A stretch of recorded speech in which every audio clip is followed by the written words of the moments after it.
ایک ایسی بستی جہاں اللہ کی رحمت کا سایہ ہمیشہ تھا، جنہیں کبھی بھوک نے پریشان نہیں کیا، کبھی خوف نے جھنکایا نہیں، اور جب دشمن نزدیک آیا اللہ کی مدد ان کے ساتھ کھڑی تھی۔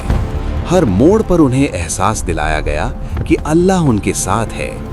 پھر ایک دن اللہ نے انہیں امتحان دیا۔ امتحان چھوٹا تھا مگر دل کے راز کو سمجھنے والا تھا۔ انہوں نے کہا، ہم اللہ کے حکم کو نہیں توڑیں گے، بس تھوڑا سا چترائی سے کام لیں گے۔ پھر ایک رات نہ طوفان آیا، نہ بجلی گری، نہ زمین پھٹی، لیکن جب صبح ہوئی تو انسان نہیں رہا۔ یہ کہانی ہے اصحاب سبت کی، اور یہ صرف تاریخ نہیں، یہ آج کا آئینہ ہے۔ حضرت موسیٰ علیہ السلام کے بعد بنی اسرائیل کی ایک قوم سمندر کے کنارے ایلا نام کی بستی میں رہتی تھی۔ چاروں طرف اللہ کی نعمت تھی، ٹھنڈی ہوائیں، چمکتا سورج، لہروں کی میٹھی خوشبو، ہر کونا سکون اور برکت سے روشن تھا۔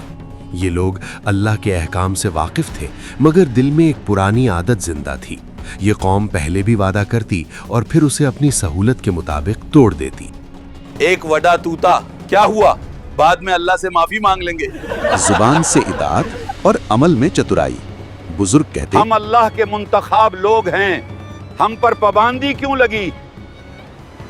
جواب آیا، پابندی نہیں، یہ امتحان ہے، اور ہمیں صرف اللہ پر یقین رکھنا ہے جو ان کے دل کا راز کھول دے۔ امتحان بس ایک ہی دن کا تھا۔ ہر ہفتہ کا ایک دن اپنی تجارت چھوڑو، اپنی مصروفیت چھوڑو اور صرف میری عبادت کرو۔ شہر میں آواز پھیلی۔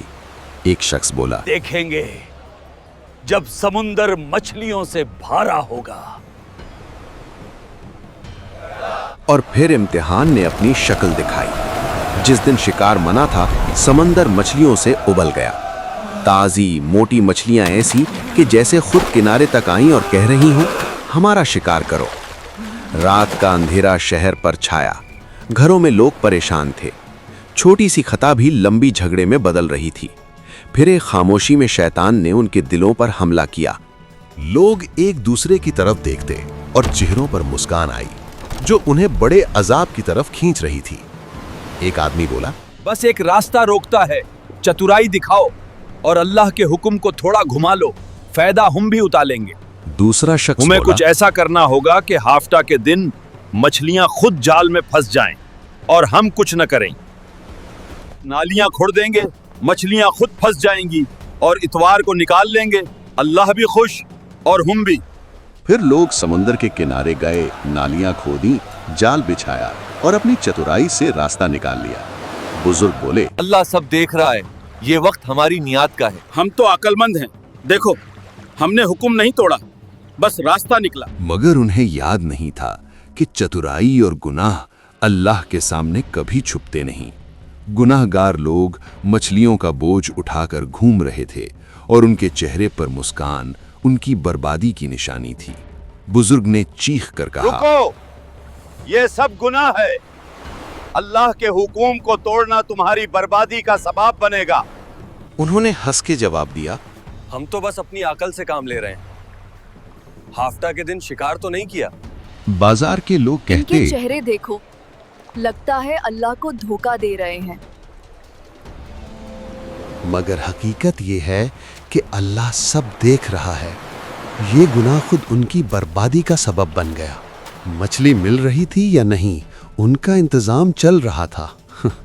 شہر کے لوگ 3 حصوں میں بنٹ گئے۔